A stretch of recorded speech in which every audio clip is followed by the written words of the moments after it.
Hello students. In this video session we will be studying about the planning process. Planning, as we all know, is deciding in advance what to do and how to do. It is a process of decision making. Planning is the first primary function of management that precedes all other functions. The planning function involves the decision of what to do and how it is to be done. So, managers focus a lot of their attention on planning and the planning process. So, how do we go about making a plan? Since planning is an activity, there are certain logical steps that every manager need to follow. So, let us quickly take a look at the 8 important steps of planning process.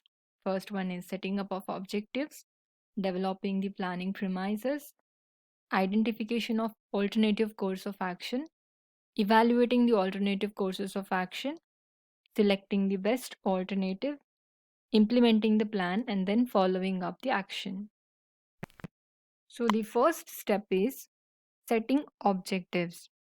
Every organization must have certain objectives. Objectives may be set for the entire organization and each department or unit within the organization. Objectives or goals specify what the organization wants to achieve.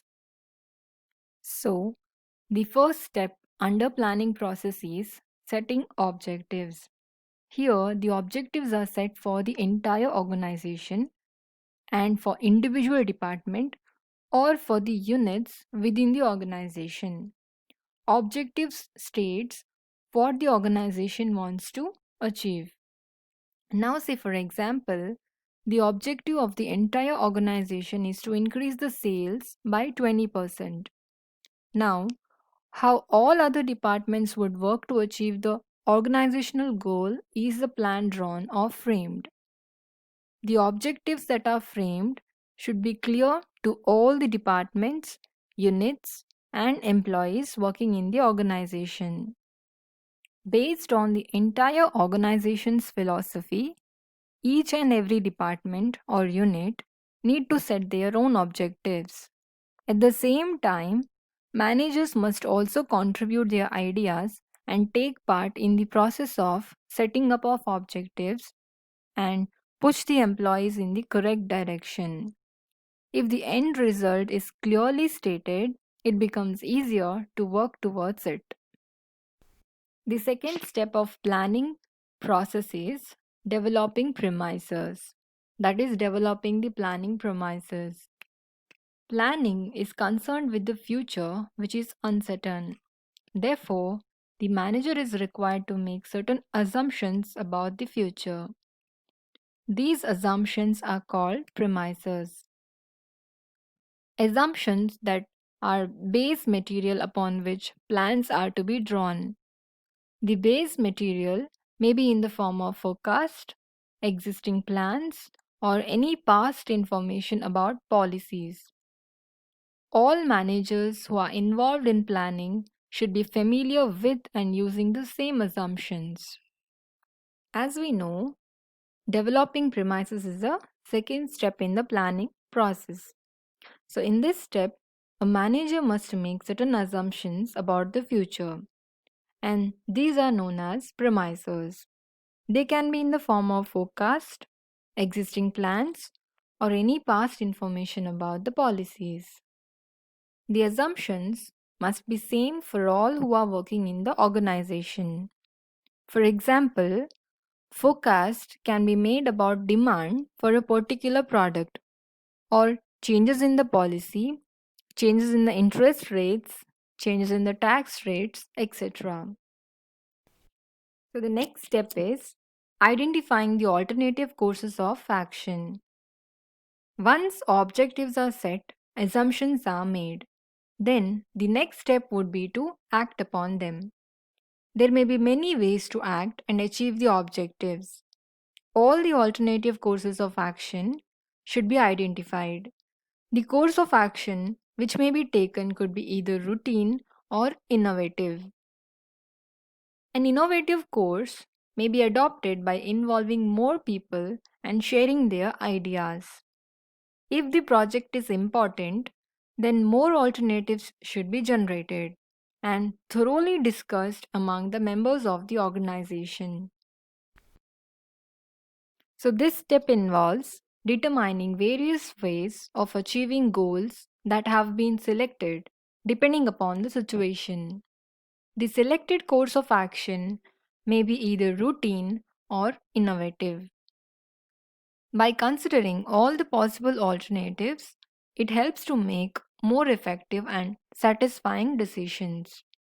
For example, most people believe that they must own a car to get to work or school. However, they should consider other alternatives such as public transportation, renting a car, or using a company car. Remember, when you decide not to take action, you elect to do nothing, which can be a dangerous alternative. Next step is evaluating alternative courses. So, in this step, it is to weigh the pros and cons of each alternative. Each course will have many variables which have to be weighed against each other. The positive and negative aspects of each proposal need to be evaluated in the light of the objective to be achieved. So, in this step, what are the advantages and what are the disadvantages of each alternative course of action is calculated. That is, the positive and negative aspects of alternatives are evaluated. That is, with the light of objectives of organization. Some alternatives may appear to be the most profitable one, and some may appear expensive. While some may be less desirable or efficient than others, still another may better suit the firm's immediate goals. For example, if it is a financial plan, then in that case, its risk return evaluation will be done. To evaluate the risk and return, a detailed calculations and analysis are done, that is, calculations of earnings, interest, tax rate, etc. This is to ensure that the plan is capable of achieving the objectives in the best and most efficient manner possible. The next step under planning process is selecting an alternative. This is a real point of decision making. The best plan has to be adopted and implemented. The ideal plan, of course, would be the most feasible, profitable, and with least negative consequences. Most plans may not always be subjected to a mathematical analysis. So, in such cases, subjectivity and the manager's experience, judgment, and at times intuition play an important role in selecting the most viable alternative. Sometimes a combination of plans may be selected instead of one best course. The manager will have to apply permutations and combinations and select the best possible course of action. This stage of planning process is also called as decision making stage. Here, the best plan has to be adopted and implemented. The ideal plan is called as the most profitable one with least negative consequences and also adoptable, that is, work in a dynamic situations too. Most of the plans are always based on scientific analysis and mathematical equations. But a manager's intuition, that is, the ability to understand something without the need for a logical reasoning. His experience, judgment should also play a big part in decision making. Sometimes a combination of plans are selected instead of selecting only one best plan. That is, sometimes a few different aspects of different plans are combined to come up with one best plan. Managers can apply the method of permutations and combinations and select the best possible course of action. The next step of planning process is implementing the plan. So this is the step where other managerial functions also come into picture.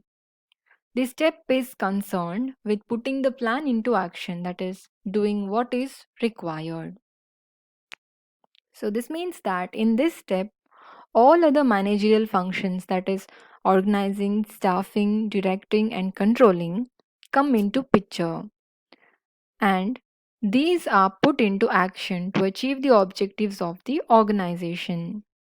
For example, if there is a plan to increase the production, then more labor, more machinery will be required. So, in this step, it involves organizing for labor and purchase of machinery. The last step is follow up action. To see whether plans are being implemented and activities are performed according to schedule is also a part of planning process. Monitoring the plans is equally important to ensure that objectives are achieved. So, this step is to see that whether the plan is implemented, which is working according to the schedule or not. So, this step helps to eliminate the difficulties that may arise during the process. So, monitoring of plans is also very important so that objectives of the organization are achieved effectively and efficiently. Now, let us quickly brush up whatever is being studied in the planning process. So, planning process involves 7 important steps. First one is setting up of objectives. So, this is the first and foremost step of the planning process, which is setting the objectives. Here, the objectives are set for the entire organization, for the individual department or unit which is within the organization. So, the objectives will state what the organization wants to achieve. So, if the goal or objective is clearly stated, it becomes easier to work towards it. Second step is developing the planning premises. So, in this, the manager must make certain assumptions about the future, and they can be in the form of existing plans or past information. And these assumptions should be same for all who are working in the organization. The third step is identification of alternative course of action. In this step, what are the various ways of achieving goals are being selected depending upon the situation. So by considering all the alternatives, it makes easier to take the decisions effectively and efficiently. Fourth step is evaluating the alternative course of action. So under this step, what are the advantages and what are the disadvantages of each alternative course of action is calculated. That is, the positive and negative aspects of alternatives are evaluated, and whichever is profitable is being chosen. So the next stage is selecting the best alternative. So this stage is also called as decision making stage. The best plan has to be adopted and implemented. The ideal plan is also a most profitable one with least negative consequences. So most of the plans which are based on the mathematical equations, but the managers experience, their judgment should also be given importance under this stage. Next one is implementing the plan. So under implementing the plan, all other managerial under implementing the plan, all other managerial functions, that is organizing, staffing, directing and controlling, come into play, and plan is put into action to achieve the objectives of the organization. The last step of planning process is follow up action. So in this step, it is to see that whether the plan, whatever has been implemented, is working according to the schedule or not. So this step helps to eliminate the difficulties that may arise during the process. So monitoring of plans is very important so that objectives of the organization are achieved effectively and efficiently.